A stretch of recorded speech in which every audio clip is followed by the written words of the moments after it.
Hey, lovely ones, it's Lisa. I'm back. Been away for 6 months. I'm going to be sharing a year ahead spread with you. That's my setup, and we'll get there in a minute. And catching up, wanting to share with you why I've been away and just showing you my spread. Lots of decks that are new to me. Lots of things to share over the weeks and months ahead. That's by the way is where I meditate. In my Buddha altar.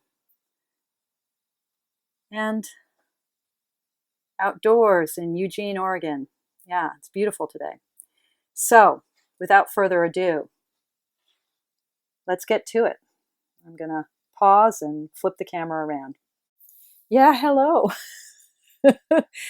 So, the last I was on YouTube was in the month of June of last year, 6 months ago, when I did 30 videos in a row focusing on what was then my card of the month from my Wheel of Life spread, the same spread I'm about to do for 2020.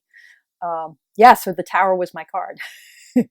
um, and, uh, and so I worked for 30 days thinking through all of the sides of that card, really playing um, out this central idea of mindful tarot, of this tarot practice that is at the core of my practice now, my spiritual practice, where, you know, everything we come across is an opportunity to make connections, to understand the deep currents that flow through this life, this body, this heart, this mind in this moment.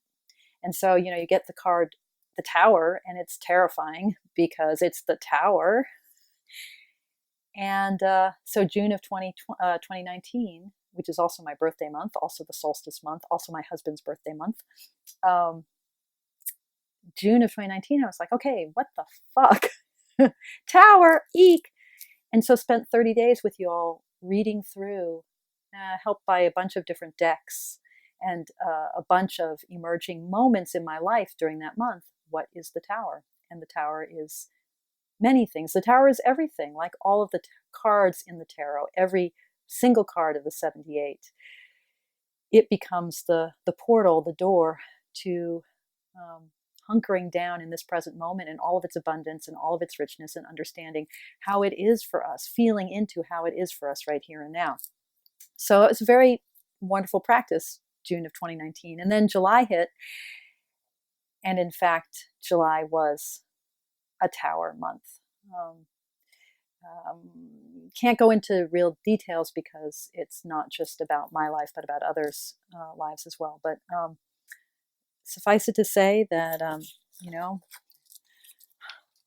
this happened. There was this in July of 2019, and my Zen teacher Edjo McMullen at Buddha Eye Temple in Eugene, Edjo talks about the grace of calamity.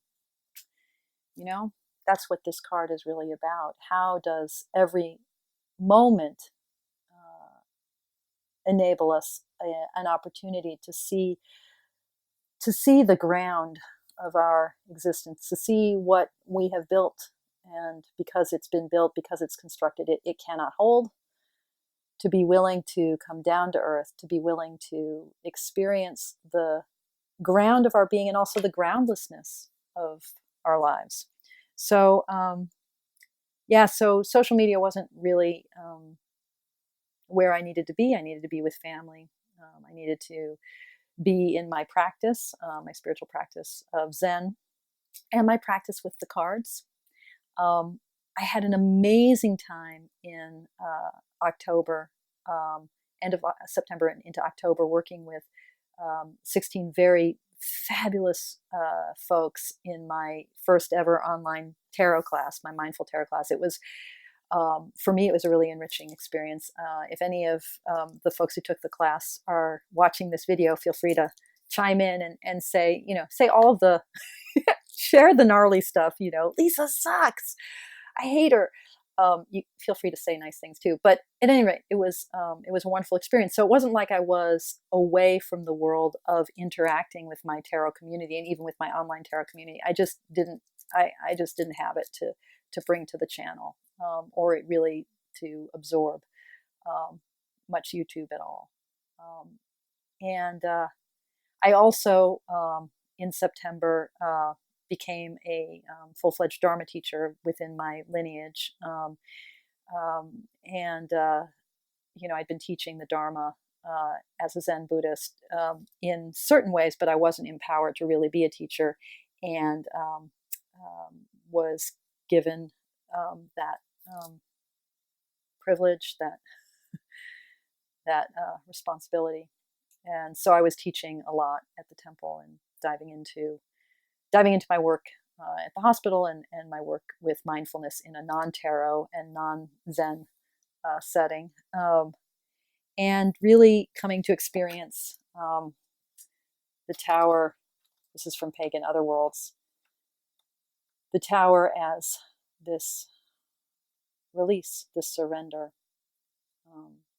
My December 2019 card was the Eight of Swords. For those of you who know that card well, that's a card that I know extremely well. And it is a really powerful companion piece to the Tower. So a fitting way to end the year. Just this reminder of surrender, reminder of what it means to allow ourselves to be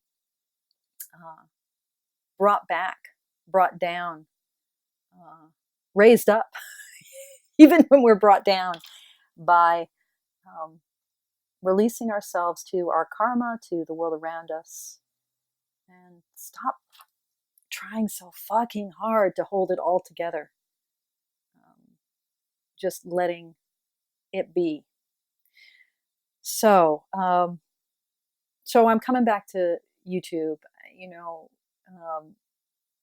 wanting, though, especially at this time, with the world, I'm talking to you all on January 5th. Yes, January 5th.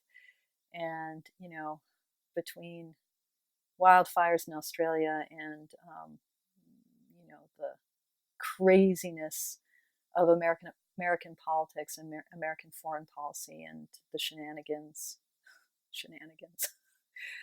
of our leaders. This is an intense time. This is a time of turmoil, suffering, nationalism, and racist violence, and reactivity, and fear, and all sorts of things. And how do I want to be in the world? How do I want to be in the world with this channel? The last 6 months in my own practice, in my own life, have really taught me that it really does begin here. I mean, I know that it begins here. There's no, if I think the problems are out there, or that the solutions are out there, or the struggle is out there, I'm missing this deep thing that I know in my bones, which is there is no out there, there's here, in relation to everywhere. So what does this mean for this channel? It means a couple things. It means that I want to be talking to you, but I want to be, there's fun stuff I want to share. I want to talk about my favorite decks of 2019. I want to keep talking about how to get fluent in the tarot, because this tool of these 78 cards, this mandala of images, these archetypes, these portals, these gates into our unconscious and into the great source of meaning that underlies everything, underlies us all. Incredible stuff that I want to help empower others who are drawn to this work to feel like, the cards. But it's not always going to be like, lighthearted unboxings, although some unboxings, I'm sure. But I really want to stick to my inspiration to have a YouTube channel to begin with, which is to speak to tarot as a practice of deep mindfulness, tarot as a gateway to awakening. And in the next few weeks, I'll be talking about a project that I'm unfolding over, I think, probably a start time of February. I'm looking at now of a mindful tarot mentorship program, which I think will be a 9-month program, and an opportunity for some work together in an online community supported one-on-one through video, Skype type interactions and readings, but then also with monthly seminars online and with a Facebook page, an opportunity for me to share what I have to share and to learn from those who want to work alongside me. So one thing I think is just being really clear that, whether it's the tarot or whether it's the Buddha Dharma, my work is in Zen, I want to be in that role of helping mentor and companion those who, like me, like us all, are just on the path, on the path. Okay, so on to this year's year ahead spread, and or what I call a wheel of life spread, because it's really contributing to that moment by moment engagement with how it is for us right now, as opposed to this really predictive, like, oh, this is what's going to happen next. But I should say that the experience of spending all of June preparing to understand the tower, and then experiencing such a cataclysmic shakeup in my life in July. And everybody's healthy. There's no illness or death. This is all just at the level of the human heart and interactions and people's choices. It's been a time of deep grace for me, for my family. But it has been fucking hard. Okay, Tower in July, having experienced in June that this card that I was spending so much time with then became the card for me in July. It brought to bear the ways in which, even though I like to say mindful tarot is not about prediction, not about the future, it's about this moment right here and now, what we're practicing with the tarot is we're learning to be present for all of the elements in our life. And all of the elements in our life are the elements of the world. And so mindful tarot is, at its core, a practice of divination. But it's a practice of divination that's grounded in awakening, that's grounded in awareness, that's grounded in really being present for and showing up for this moment here and now. This Tower card from the Slow Tarot, where we're reminded of how the cards fall as they may.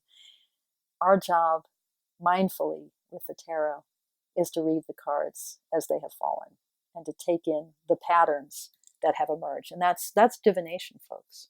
So, with that, 2020. I shuffled these cards as always. I'm using the Harper Elixir edition of the Wild Unknown, which is, I guess it's my soul deck. It's a deck that, it's a deck. It's the deck I use when I do Wheel of Life spreads for myself. Okay, so I shuffled it before I started filming, but just the last little nubbin. Okay, so the theme card for the year. Whoops. Oh my goodness. Daughter of Pentacles. So this was the card I actually got in July of last year. Wow, that's interesting. Pentacles continue to be important, I guess. This was the card I actually got in July of last year, and I think it's this reminder to stay present and mindful, fully embodied, fully here in the promise of this moment. Okay, so that's my theme card.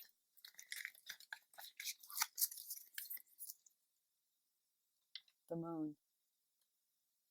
Okay. February. and I don't do reversals when I do this. February, the Mother of Pentacles. Also a card that's been really important to me. I should say the Daughter of Pentacles.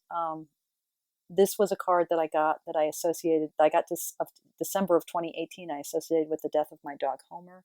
Mother of Pentacles, very related to that. So thinking about, again, it's sort of like me coming to terms with embodiment, with this moment, with showing up. Whoa, what the heck? Father of Pentacles. I swear these cards have been shuffled. So January, March, April, Judgment. Sorry, the light is messed up. How do I get that? There we go. Judgment. The card I associate with our calling, with being called. May. Daughter of Cups. So the Page of Cups, right? This sort of invitation to be present in our intuitive guise. It's, the moon oversees that all. The moon, the waters of the unconscious, the soul, intuition, what's down in the deeps. And what's down in the deeps are all of the sources of meaning. Daughter of Cups is learning to swim in that area.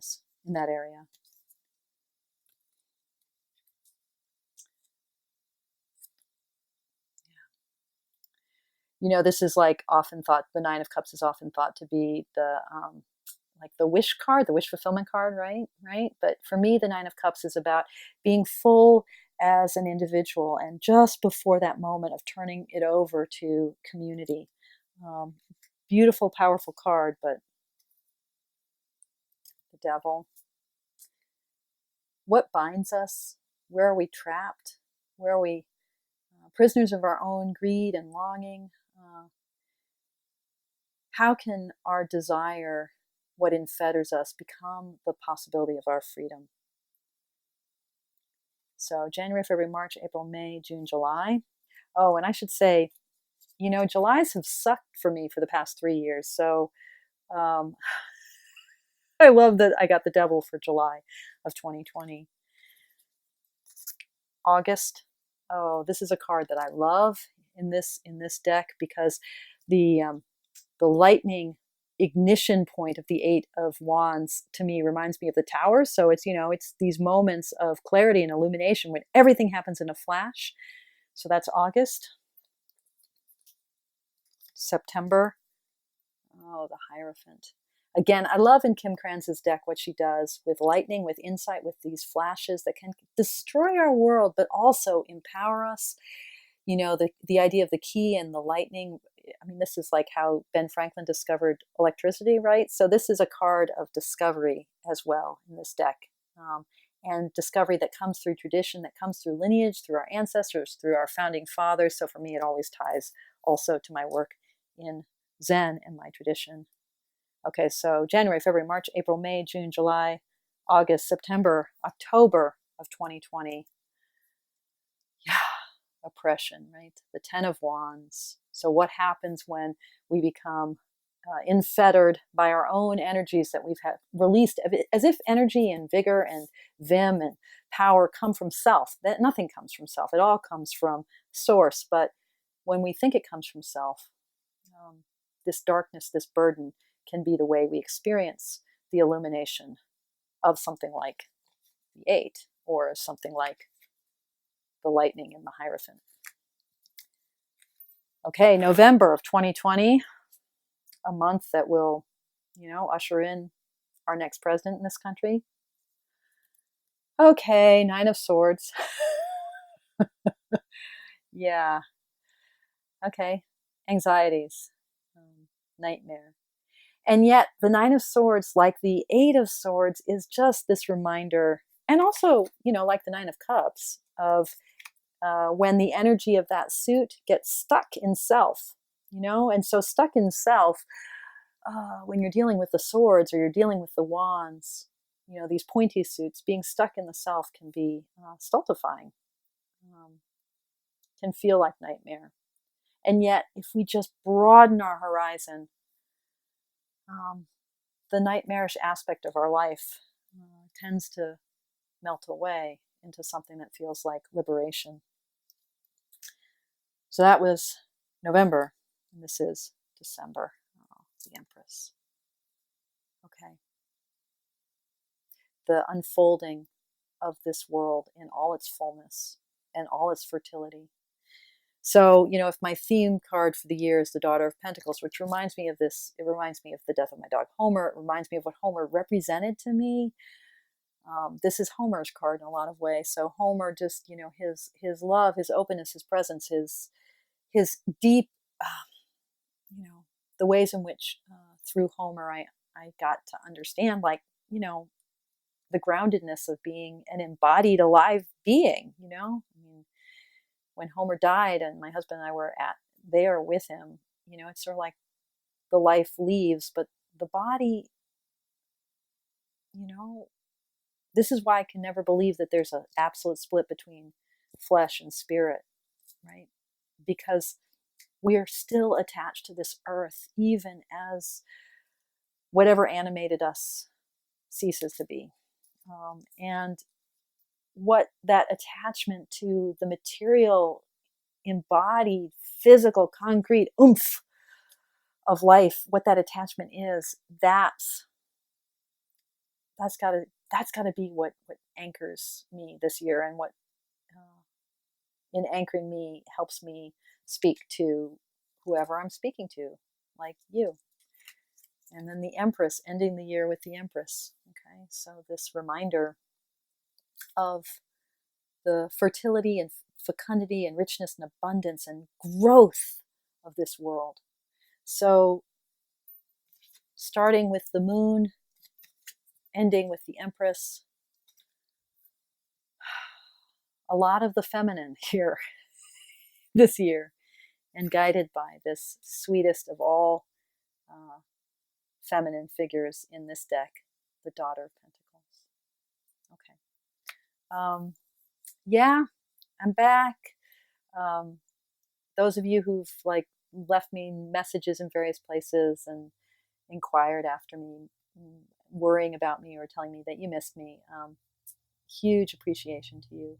And I know that this channel might not be what everyone's looking for. It might not be what anyone's looking for, but I'll always bring to you guys what I have to give. And in my next video, I'll say more about the Mindful Tarot mentorship program and the structure of that. And hopefully that will appeal to some of you, a chance to really go deep with the tarot, even if you're just starting out, but also if you've been on this path for a while, and a chance to bring to that work with the 78 even more embodied sense of how to be aware and awake in this moment, in this body, with this heart, this mind, and all of its wackiness, neuroses, imperfections, and all of its glories and beauty as well. And yeah, I'm excited to begin that with you, and I'm glad to be back, and I thank you for your patience and for tuning in today. And as always, I thank you for your practice.